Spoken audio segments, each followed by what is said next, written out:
Hello and welcome. My name is Meg, and it is May, which means I have a new book haul for you. I'm going to start out with a couple of random-ish things. I did get two bookmarks from Humdrum in the past month. The first is an ice cream cone. It's very cute. Next is this Tyrannosaurus skeleton in a sort of acrylic clear. I love him. He is probably my favorite. And one more thing that came that really should have been part of my March haul is this Penguin Modern Classics 1984 by George Orwell. I think everyone knows what this is about, but it is a dystopian tale about a tyrannical government and the man who fights Big Brother to sort of stop it.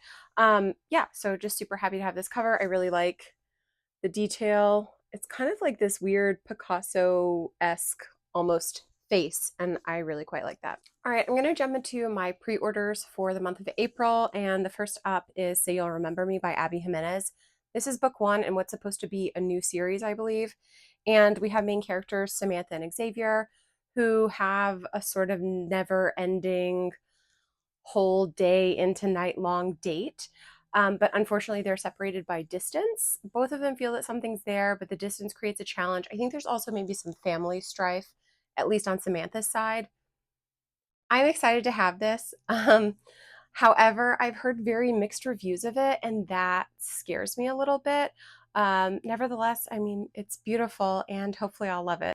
Next up is Faithbreaker by Hannah Canner. This is the third and final book in a fantasy trilogy. I have not started the trilogy. I do have all three books. There's not much more to say about it than that. It is stunning. It's very beautiful. Next up is Phantasma. This was highly anticipated, at least by me. Here we have Ophelia and Rowan, who are thrown together during this sort of annual family trial that Rowan's family, the Silvers, are forced to participate in. The goal is to remove every competitor until there's just one man or woman standing.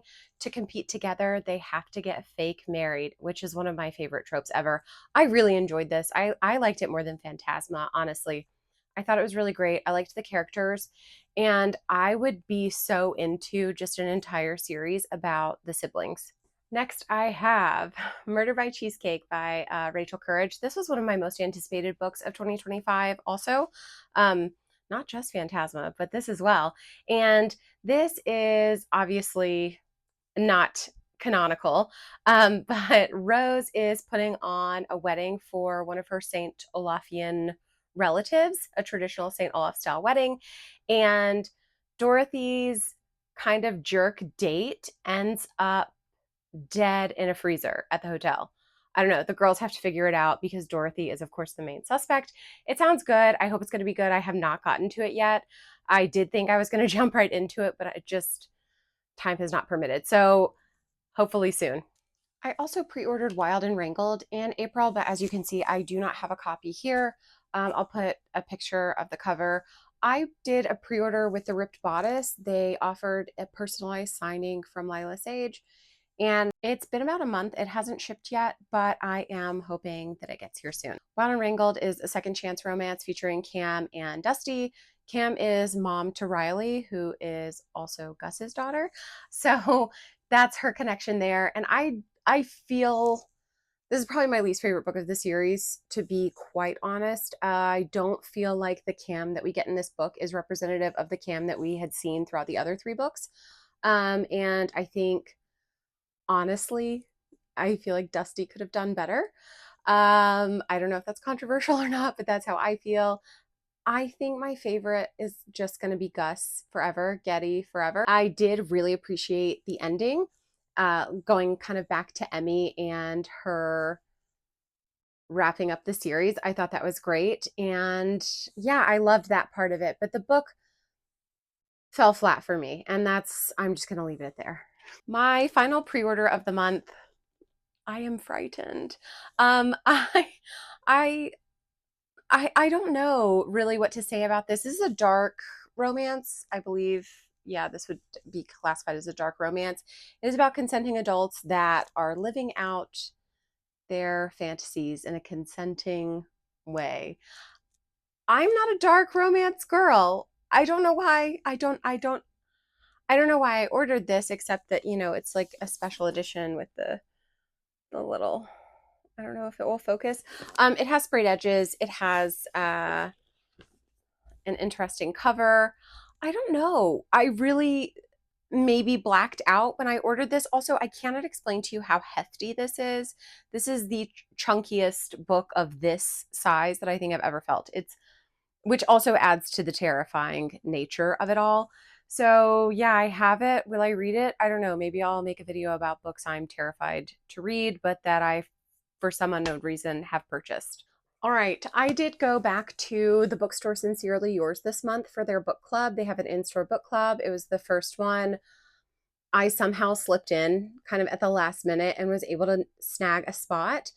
I didn't like the book. It seems like kind of nobody liked the book, which was great. I met some really cool girls and it was a fun experience. I was very nervous. I was excited when I realized, like, oh my gosh, I can go. There's a spot for me. And then almost immediately felt the terror of I'm going by myself. I don't know any of the people that are going to be there. But I walked right in, sat down at an almost full table with like some really lovely ladies. And I don't know, the terror of going by myself and like sitting alone sort of thing. I don't know if everyone has that sort of like new kid in school fear, but there were a lot of people who went by themselves and it was great. I thoroughly enjoyed it. I wish I could go to the May one, but it is unfortunately on my husband's birthday. So basically all of that to say, I had told myself that if I was brave and went to this book club by myself without knowing anyone, that I would round out my Paladins collection by T. Kingfisher. I'm not sure what the series is called. It's not important. It's not. I bought Paladin's Grace there when I went on opening day, so I just rounded out the collection. I got there's Paladin's Strength, Paladin's Hope, and Paladin's Faith. They are all in the same vein as the first one. Now, I have recently discovered that there are some beautiful European covers. Beautiful. I'm going to put a picture of them here because they're very stunning. I'm going to try really hard not to order those. I have not read Paladin's Grace yet. I have not read any of the subsequent books yet. And I'm going to try really hard not to order those. But again, I will put them here so that you guys can talk me out of ordering them. Talk me out of ordering them. Okay? Yes? Right, this section is going to be sort of impulse purchases or random buys. So first up in that section is the Rainfall Market. This is a Korean translation, and it is about a sad young girl who is sent a ticket to this mysterious market that only opens at the first rainfall of the season, I believe. And at the Rainfall Market, you can choose to completely change your life. I think there's a cat here as well, and it just sounds like a very sweet, again, slice of life. But I have heard that there's some action at the end of this one, so it doesn't follow necessarily that pattern. If you're familiar with these slice of life type translations that are very cozy, they seem to follow like a sweet little pattern. And this maybe has some action and some zing at the end, so I'm really looking forward to reading this one. In a similar vein is Letters from the Ginzo Shihoda Stationery Shop. This is a fantasy slice of life style book about a magical stationery store that seems to have just what you need. If it's a pen to break your writer's block, if it's a journal to let out all of your trauma, I don't know. But that is what I'm getting from this one. Again, another like sort of slice of life. I'm sure we're going to see 3-4 characters going through something, being helped, and it's just going to be a feel good, sweet book. The next 3 books that I got will come as a shock to no one if you follow me on Instagram, if you know me in real life. Sorry about that. I have become fully entrenched in the Murderbot Diaries in the month of April. I don't apologize for that, just that the person I am, that when I become obsessed with things. So I got volume 2, I got Network Effect, and I got volume 3. There, I think maybe when I was looking into the short stories for these, I stumbled upon a Reddit subreddit thing about Murderbot Diaries and reading order. Now, I was not aware that Network Effect existed, I think, at that point. I thought there was volume 1, volume 2, volume 3, and that those were the first like 6 stories because there's 2 in each. Some people call them novellas. I don't know how I feel about that. I don't know, there's like a lot of opinions. I don't think I like Reddit very much. There's too many people are very aggressive about their opinions. I digress. I wanted to say that I stumbled upon the reading order there. This is book 3 and 4. And you would think volume 3 is like books 5 and 6. It's not, it's books 6 and 7. So Network Effect is technically book 5. However, some people were saying that because of the events in Network Effect, it's better to read Network Effect after Fugitive Telemetry, because the events in Fugitive Telemetry technically take place before the events in Network Effect.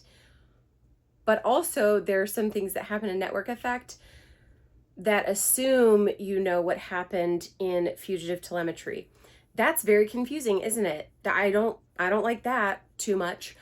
I decided to read them in numerical order. 1, 2, 3, 4, 5, 6, 7. Okay. I might go back and read them 1, 2, 3, 4, 6, 5, 7. I think. I also have the dynamic audio of all of these now. I listened to, I think, 2 altogether of the 7 individual stories. I think I listened to 2 or 3 of them with the dynamic audio. I absolutely freaking loved it. Absolutely loved it. It was amazing. Highly recommend. I also like to do that thing. I think it's called like immersive reading, where you listen and read at the same time. I enjoyed that thoroughly. So anyway, all this to say, there's like a lot going on in these books. You will get pulled into some weird rabbit holes, and I'm just here for the vibes, hence the confusion. Next is The Wedding People. I had seen this going around a lot, and so I recommended it for our book club read for the month of April, and I absolutely adored it. I thought this was so great. Here we have main character Phoebe, who has shown up at the Cornwall Inn, which is this really fancy hotel that she always dreamed about staying in on the coast of Rhode Island. I believe it's Rhode Island, yeah. And she has come there to end her own life, so she doesn't bring anything with her. She just sort of shows up in her nicest dress, and she's ready to say goodbye with, like, I think cat tranquilizers. Like, terrible idea. Anyhow, once she's there, she realizes that somehow she is the only guest who is not part of this big wedding group. She meets the bride, and they become these very unlikely friends. And Phoebe seems to be the only one who will tell her the absolute truth, which the bride like loves and hates. I don't know, it's very good. There are some really funny moments and also some like truly deeply sad and real human moments. I think it was an amazing book for discussion, and I thoroughly enjoyed it. I still think about this book a lot, almost daily, and I was afraid because it was so popular that it might not be that great, but it really was great. I would highly recommend this. It's so good, like I said, for discussion, but also just like a good experience to have with yourself, I guess, reading it. Anyway, I can't recommend it highly enough. I think everyone should read it. The last of my sort of impulses was the Dollar Gut Dream Department Store. This is another translation. This one is Korean, and it had been on my list for a while, and I think maybe it was in my cart when I ordered something else. I don't know, man. But we are following an employee at the Dollar Gut Dream Department Store. This is just a store where you can like buy you go there in your dreams and they sell dreams. I don't know, it sounds wonky and odd, which is obviously something I like. We are following one of the sales employees that works here, I think, and then all of the different people that she interacts with, including the owner of the department store. So I think this is going to be another one of those situations, which is quite common with this sort of whimsical slice of life translation, in that we will see like 2, 3, 4 maybe different segments of people and have their little problem solved and move on to the next one. And it'll be very sweet and very fun and very like fantastical. So I'm looking forward to this one. In the month of April, I was able to go on one of my most anticipated bookstore adventures of the year, which was to River and Hill Books in Rome, Georgia, and it did not disappoint. This was an amazing experience. We did make the trip up there. I went with my mom just for that. We ended up finding like some other things, and you know, I had other spots picked out in the area, but the trip was for this.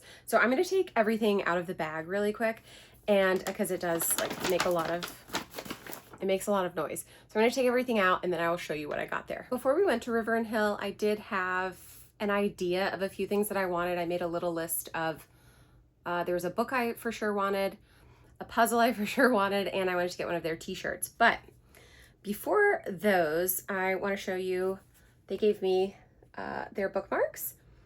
They gave me 3. I ended up buying 3 books, so I got 3 bookmarks. I also purchased this one. I don't know. Okay, it is showing up. There it is. I already took it out of the package, and earlier it was like not showing up, but it's very cute. My mom picked this up and I was like, oh, go on then, just throw it in. I also grabbed 2 stickers here. Let me see, will they zoom in? So this one says better than a text. And then this one is Book Lovers Club. It's just a very sweet heart with like a little lace frill type design. And the flowers inside, ooh, that was easier to do the other way. The flowers inside of this sticker are ranunculus, and that's my favorite flower, and I just couldn't let it go. I've also been known to send cards to people that I live in the same house with via snail mail. I just like it. I think it's fun. Anyhow, next up I did get a t-shirt. I picked up this one. This is just the front. It is quite oversized, which I'm looking forward to wearing. This is the back. And you can see, this is the color Orchid. I am going to have links for everything below, but I wanted to mention that Claire, who runs River and Hill, the owner, she has a wonderful website and her shirts are on there. So like this is the color Orchid, if you care, but you could buy her books, puzzles, stickers, bookmarks. It's all on her website, and I was so impressed when I saw it. Next up was the puzzle that I said I wanted. Here you can see there's like a little dachshund. This is the Bookhaven puzzle by Gallison. It is 1,000 pieces. It is very sweet. It is very springy. And I had seen this originally on Amazon. Then I saw in one of Claire's posts on Instagram that she actually carried this exact puzzle, and I thought, I'm going to wait. I'm going to buy it from her. And so I did. And like, that little guy is so cute. I'm so excited to be able to build the puzzle now that I have filmed this, because I've been so itching to put it together. Moving on to the books. This is the book that I knew I wanted to get. This is Failing Up by Leslie Odom Jr. Most people know that he sprang onto the scene in, I think, 2016 as Aaron Burr in the Broadway musical Hamilton. He has been working for, I think, 2 decades in the industry, I guess you could say, as an actor, dancer, singer. And this book is just his story of how hard work and perseverance paid off, and he finally sort of made his big moment. And I personally love him. I really like Aaron Burr, and I like the character. I know he's supposed to be kind of a villain, but the actual real Aaron Burr of life is a little different than this portrayal. And between that and like Leslie's oh God, between Leslie playing the role, he's just like one of my favorites. I don't know if that's common. I know everyone likes Hamilton. I like Burr, and I like Hercules Mulligan. I digress. I'm hoping that this will be inspirational, but like not motivational, if you know what I mean. I have a hard time with celebrity memoirs sometimes, like the Tom Felton one, for example. Completely ruined Tom Felton for me, and I hate to say that. So anyway, I'm cautiously optimistic about this. Is very small. He's very wonderful. I don't imagine disliking it. Next up is The Husbands. This has been on my radar for so long, but I've always only ever seen it in the hardback. And this is a story about a young woman who lives alone in a flat in London. She comes home late one night from a night out, and like her husband is waiting for her at the door. But she doesn't have a husband, and so his name is Michael, I believe. So she's like, what is going on? But the pictures around her flat, her friends, her phone, all confirm that she's been married to Michael for like years. And one day, Michael decides to go up into the attic to change out a light bulb, I think, and down comes a totally different husband. And it seems like throughout the book, we have this sort of parade of husbands for a woman who's not married. I don't know. It just sounds really wild to me. I love the concept. I have heard some reviews say that it's repetitive, but like, what do you expect when she's going through a literal parade of husbands? I think it's going to be good. I have really high hopes for this. I'm so happy to see it finally in a paperback, so I had to pick it up. The last book I got in River and Hill is The Secret Garden. This is the Puffin Children's Classics version. I think I have a couple of these in some other titles, and I really quite like this style. So when I saw it, I wanted to pick it up.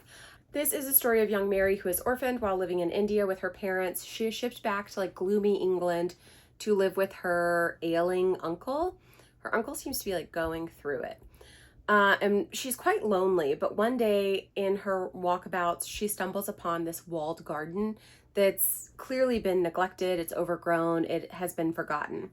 And with the help of a local boy, she finds a key and like restores the garden.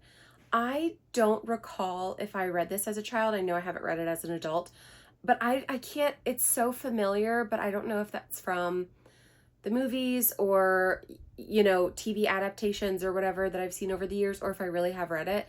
But I am very much looking forward to reading it now as an old lady. My final excursion in book buying for the month was our in-person book club meetup, and we met at Barnes & Noble. So I bought a few books. A Record of a Night Too Brief. This is by the same author that wrote Strange Weather in Tokyo. This is another Japanese translation. And it's about, we follow like 3 different women who are going through like immense grief, but then also some romance. I don't know if like some of them are grieving, some of them are experiencing like romantic relationships.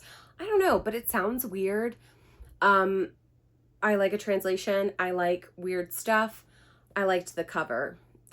I can't really give you a whole lot more than that right now.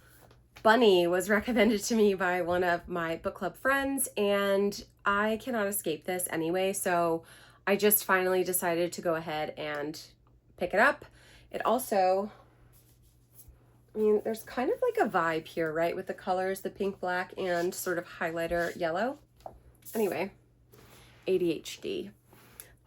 Yeah, Bunny by Mona Awad. This is about a young woman who is in a very elite MFA program, and she's very much a loner until this exclusive group of girls invites her to, I think, like a club event or something like that. And this group of girls are actually like, they're the really rich, cliquey girls, and she kind of hates them, but gets slowly drawn into their group. And I think there's maybe like some madness, some hallucinations, it gets weird. And again, I do like the weird stuff. So yeah, happy to have it. I'll read it, you know, in the next 2 to 3 years. The last book I picked up in Barnes & Noble and the last book of the month is The Book of Lost Things. This was also recommended to me by the same book club friend. And here, I think it's set in 1940s England. We're following 12-year-old David, who is grieving the loss of his mother and having a hard time with a new relationship that his father has entered into. So he is pulled into this fantasy world where all of the creatures and characters of his fairy tales feature, but they're a little darker and a little more mature themes. So she did describe this as a little dark, but that it was really good. And I think this is in like the mystery thriller section of our Barnes & Noble. It seems like it would be more fantasy, maybe even like YA fantasy. I don't know, but it was certainly intriguing to me, obviously. That's why I picked it up, and I am really looking forward to this. I did put an audio hold on it at the library in hopes of getting to it sooner because it is thick, and something like this, I just have a feeling I'm going to want to like devour quickly. And if I can do some, what do they call it? When you read the physical book and listen to it, they call it immersive reading, I think is what it is. I really do enjoy doing a bit of immersive reading, and so that would help me get through this a lot quicker, and I have a feeling I'm gonna want to. All right, that's it. Those are all the books and bookish stuff and book adventures that I bought, that I had in the month of April. It was a really good month. It was also a great reading month, and I am going to, I probably say this every time, I'm going to focus on my physical TBR as much as I can in the coming month. I will say today is May 13th. This video will probably go up about like a week and a half from today. And as of today, sorry, it's May 14th. As of today, I have only bought 2 books in the month of May. Both were impulse purchases at Target. One I kind of knew I wanted, one was just totally random, and they were 2 separate occasions. So I don't think I have any pre-orders coming this month either. There are some new releases that I have on hold from the library that are coming out in the next couple of weeks, but it's so far it's been slow. I'm not going to say anything. I am going on another bookstore adventure at the end of the month. And what else? There's no book club. We're meeting in June. So May might be kind of light. I don't know. We shall see. But if you made it this far, you're a hero because you made it through all of my yapping. And I do so appreciate you for being here with me. Come back next time. I'm going to have something a little different. I'm working on a little bit of a diverse content schedule, something a little bit different. And I hope you'll join me for that. Thanks for watching.